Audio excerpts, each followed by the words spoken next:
Hiya guys, Crazy Teacher Nick. Okay, this is week 4.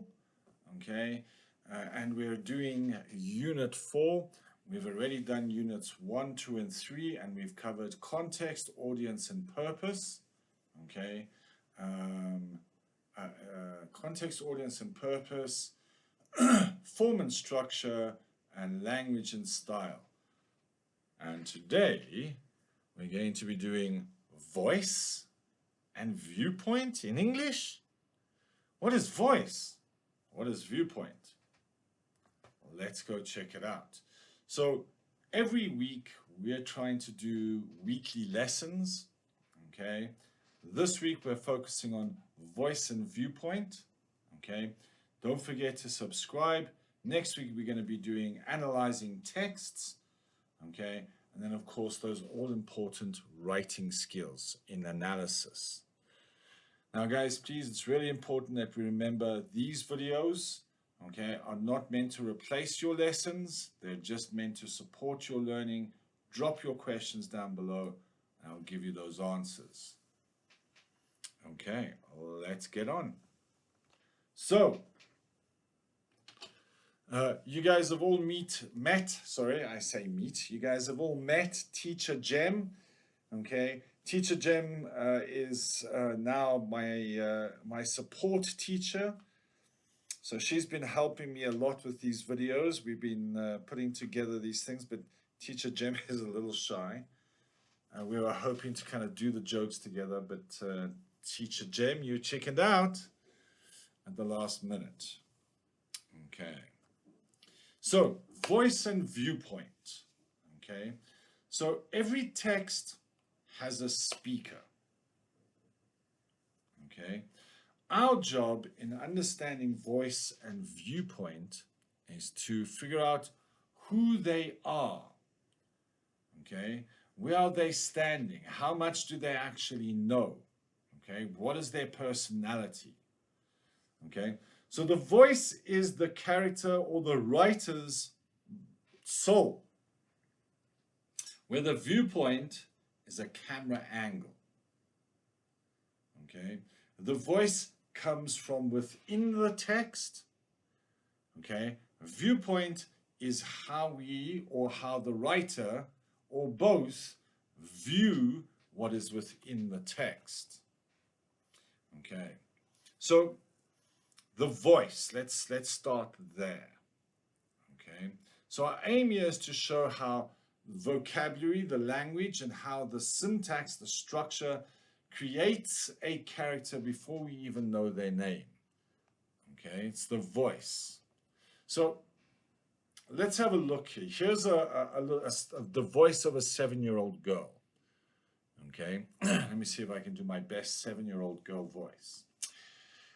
And then we went to the park and I saw a giant doggy. It was so big. I had a fuzzy tail and I licked my face. But Mom said, no, stay back because my dress was new. I love dogs. Can we get a dog, please? I promise I'll even feed it every single day, even when I'm tired. I don't know how much of a 7-year-old girl I can be. But think about how we know. If I didn't tell you that this was a 7-year-old girl, how would you kind of start to figure it out? Well, we look at the vocabulary and we can see that it's basic, it's repetitive. So we've got that repetition of and then and so. The sentence structures are polysyndetic. Lots of ands, lots, creating that kind of like energy within the text. And the punctuation, it relies on a lot of dashes and exclamation marks to help show the excitement of a 7-year-old girl. Okay, that is how we start to figure out the voice of the character. And even in your more academic texts or your more non-fiction texts, you can pick up on this. Okay, so let's have a look at this one. This is Teacher Jem's voice, okay? The weekend was largely productive. I don't know if she really speaks like that. Maybe I'm doing her bad here. The weekend was largely productive, though the visit to the park was slightly interrupted by an encounter with an unleashed golden retriever. While the animal was friendly, I had to ensure my daughter kept a safe distance to avoid any mishaps with her clothing. It's certainly a reminder of why we need more structured pet ownership laws in suburban areas. Okay, so how do we know that this is an adult woman? Remember, okay, look at the language, the style and the structure, the vocabulary of the 7-year-old girl. We can work out her voice. It's breathless. It's simplistic, but it's excited. She wants a dog. She loves dogs. I love being in the park. Okay. Teacher Jem, a little bit more reserved. Okay. So if we look at her writing, the voice comes across as more balanced, more structured, and more precise. Teacher Jem is an English teacher, so she's got a great command of the English language. Okay, so we see in the vocabulary, she's using those multi-syllabic prestige language, words like productive, encountered, suburban. Okay, from the sentence structures, we can see it as more complex and compound sentences with those logical transitions. The ideas move comfortably from one idea to the next idea. The punctuation, standard punctuation, but it is controlled. Correct use of the comma to separate those subordinate clauses. So the punctuation, the sentence structure, and the vocabulary, the words that are being used, compared to the vocabulary of our 7-year-old girl. I wonder what teacher Jem, how she spoke when she was a 7-year-old girl. I'm convinced she would have still spoken like this. She's very proper. Okay, so let's compare this to an old man. Somebody like me, Teacher Nick. Okay, how would my voice sound if I was telling the same incident?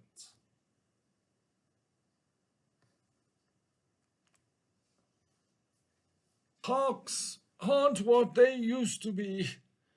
Too many dogs. Back in my day, a dog stayed in the yard and didn't go around licking strangers. Dress got ruined, I suppose. Nobody cares about quality anymore. Everything's made of plastic. Just let me sit here in the sun. It's the only thing that hasn't changed. Same story, same information. Okay. So how does it differ?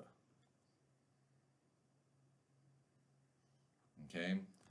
So the voice is more grumpy, it's more nostalgic. Okay. Yeah, back in my day, very nostalgic. It's fragmented. The ideas are broken up.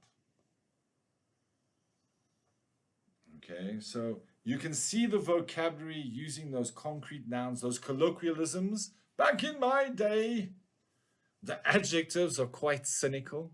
I don't know. And not all of us are that cynical, I don't think, as old people. The sentence structures are short, similar to the 7-year-old girl in a way. But the vocabulary is different. So that's how you can kind of figure it out. There's that staccato. So the questions, the ideas jump from one idea. You've got these grumpy fragments of ideas in shorter sentences. We got that punctuation. Okay. We got the dash, which kind of shows that, you know, he's kind of thinking. His mind is wandering or is tired. Okay, so the PEE challenge. Okay, so guys, I'm going to be doing some videos on point evidence explain. Okay. And this is actually a very good example of Grandpa's text. Okay. So if you want to know how PEE works, you can please make sure you're subscribed so that you know how to analyze using PEE. Okay. It's actually quite a fun video. Okay. So that should be dropping not next week, because in 2 weeks. So for the next 2 weeks, we're still doing introductions to AS level English, and then we're going to jump into point evidence explain. So what's that? In 3 weeks' time.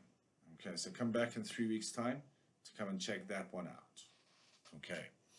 But here, the point evidence explained, just to show you how it works. Okay, so I'm just going to read the text again. Parks aren't what they used to be. Too many dogs. Back in my day, a dog stayed in the yard. Didn't go around licking strangers. Dress got ruined, I suppose. Nobody cares about quality anymore. Everything's made of plastic. Just let me sit here in the sun. It's the only thing that hasn't changed. So if I had to do a point evidence explain analysis of this, I would think about something like the writer adopts a very cynical voice. Okay, the evidence, back in my day, or everything's made of plastic. And then the all-important part, the explanation. This is where your marks come in. Okay, the use of parataxis, short choppy sentences, structural device, and colloquial phrasing, back in my day, creates a rhythmic grumpiness. This highlights the character's disconnect from the present day. So you could put that into a nice little paragraph using point evidence explain. And if you're subscribed, you'll know how to do that. The groan zone. Jem, I think my toaster has developed a really strange voice and persona. Jem says, a toaster? Is it trying to be an expert chef? What does its voice sound like? Well, it doesn't just pop up anymore. It's adopted a high-register academic voice. An academic toaster? What does it actually say when the toast is ready? It says, the Maillard reaction has reached its optimal conclusion. The exterior of your sourdough is now sufficiently desiccated. Pray retrieve it before the carbonization process commences. You'll have to look up some of those words to understand that it's funny. Teacher Jem, I see you using a Z there in carbonization. It should be an S, I'm sure. Well, if you're English. I know the Americans use the Z. Good grief, Nick. That's a very sophisticated Lexus for a kitchen appliance. Does it ever drop the act? Only when I burn the toast. Then it switches to a colloquial slang voice and just says, bruh, there's charcoal. Better luck next time. Nick, that's quite a shift in register. I think your toaster needs a lesson in consistent tone. And let's hope your students have more control over their writer than your breakfast does, and I'm sure you guys do. Okay, this joke was created by me and teacher Jem, but the point is that it's there to show you register shift. Okay, the idea of an academic toaster. Okay, it uses Latinate lexis, using words like desiccated, commences, and carbonization. Okay, and the shift into register to the slang toaster using those monosyllabic informal lexis words like bruh and luck. Okay, and this is a really simple way to show that voice is just the choice of words you use. We figure out from the words who is actually speaking, what is their age group, okay, what are their intentions, what is their purpose, what are their thoughts, what are their ideas, what is their register, how are they approaching their audience, and it will help you understand everything we've discussed in all of the different units that we've spoken about so far. Here I'm going to jump over to Viewpoint, and I've realized that this video is getting a bit longer. I could have probably split these two up, but I'm going to keep going. So Viewpoint is the camera angle. So it changes the way that the audience understands the information that has been shared with them. In a narrative, maybe the reader's relationship with the protagonist within the text. Okay, so Viewpoint. Okay, I love the point here using the viewpoint spectrum, like because it's not just so precise. But generally, okay, most writers will write in the first person. Okay, that I, me, so kind of like that GoPro. Okay, where basically we only know what the character knows. Okay, so it's very intimate, it's biased, and sometimes can be unreliable. Third person, slightly different. Okay, it's that he, she, they. It's kind of like you've got a drone in the sky. Okay, so the drone follows this. You can have limited or omniscient, where the drone is just following that one character and we see their thoughts and ideas, or omniscient, where we as the audience, we get to see everything, what everybody's thoughts are, the present, the past, and the future. I didn't skip second person, okay? And even Teacher Jem said, do you really want to include like second person? But it does come up. And there are times when using second person in your writing is a good idea. Second person is not common, is difficult to write, but it's a very clear perspective. Okay, so it basically makes you as the reader part of the story. And they use words like you walk into the room, you sit down at the table, you feed yourself type of thing. So it's rare, but I wanted to include it in case it comes up in one of the exams where you might be analyzing a piece of text, or you might want to write something in a second person. Okay, so my favorite story, the greatest story of all time, is the story of Little Red Riding Hood. And the reason I say it's the best story is because it is everything that we are taught in English that a story has to have, beginning, middle, end. It's got drama, it's got resolution, it's got so many metaphors within the text. But I'm focusing mainly on examples to show you kind of first person, second person, third person here. Okay, for Viewpoint, understanding the perspective that the audience might see the text, or the perspective or viewpoint that the writer shares the ideas with their audience. So you guys should know the story of Little Red Riding Hood. Hopefully you do. If you don't, just type Little Red Riding Hood and I'm sure you'll get the story. This is just a little part. And I'm going to repeat the same idea in first person, second person, and third person so that you can see how they are slightly different. So in first person, okay, I felt the wicker handle of the basket biting into my palm. The woods were darker than Mom had promised, and every snap of a twig made my heart thud against my ribs like a trapped bird. I just needed to reach Grandma's house. Okay, so normally Little Red Riding Hood is told in the third person, but here it's told in the first person. Okay, so we actually can see the thoughts, feelings, and ideas of Little Red Riding Hood. Okay, we can feel the pain of the heavy basket, and we can see inside her thoughts, that internal fears, that first person, my thoughts, my feelings, my ideas. Second person, the reader, you, reading the story, you become the protagonist. So you'd have something like this.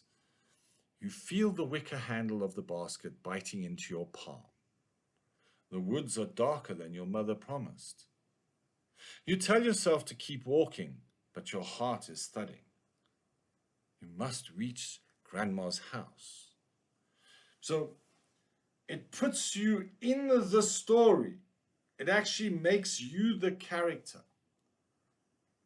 Okay, so you can feel immersed in the text.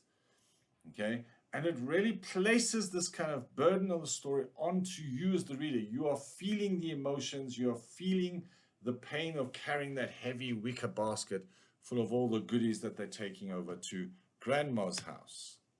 Third person again, remember that drone view, like the drone is following you, okay, and is reporting back the information. So third person, and this is normally how we see Little Red Riding Hood. Red gripped the wicker handle of her basket.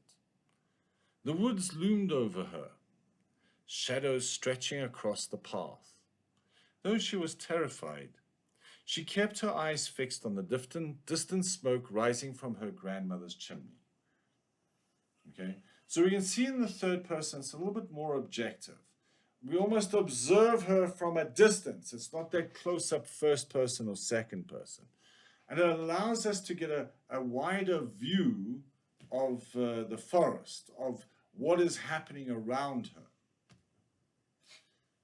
But this is something, the next thing that I'm going to show you is something that examiners love. Okay, not the joke. The grown zone for gingers. If you're a ginger, give me a thumbs up. Okay. Teacher Jem is obviously a ginger, a redhead. So if you're a redhead, give me a thumbs up. Okay. Maybe drop a message in the chat box. So, Jem, I finally figured out why Little Red Riding Hood was actually, that Little Red Riding Hood was actually a redhead.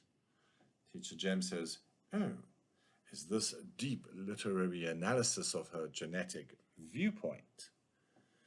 Not exactly. It's because every time she went into the woods, the big bad wolf would look and say, oh, look, gingerbread. Come on, that's funny. Teacher James says, Nick has a strawberry blonde. I find that joke highly unpalatable.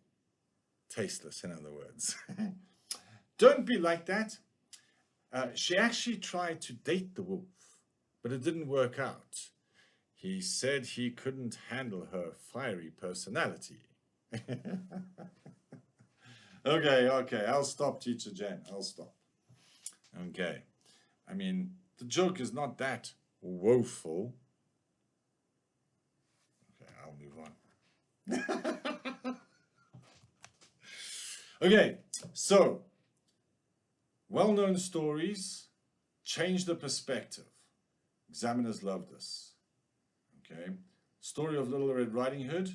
I want you to think about the story from the wolf's point of view. I haven't eaten in 3 days. My stomach is a hollow ache that never leaves. And then, finally, the scent of butter and fresh bread drifted through the pines. Then I saw her. A splash of bright, arrogant red moving through my forest. She looked well-fed, pampered, and entirely out of place. I wasn't being a monster. I was just a hunter trying to survive the winter. So, by switching the wolf, he is no longer the villain. By making him the protagonist of his own tragedy, okay, we kind of create a story from a different point of view. Examiners love this, okay?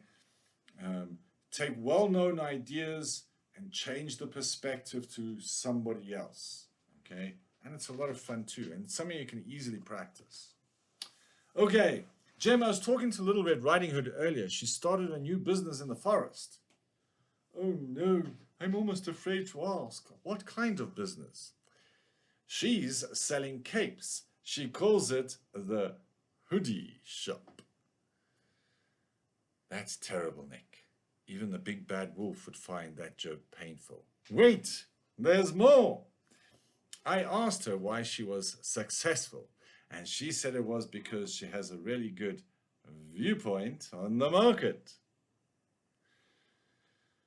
Right, that's it. I'm locking the basket. No more digital cookies for you until you promise to stick to the syllabus.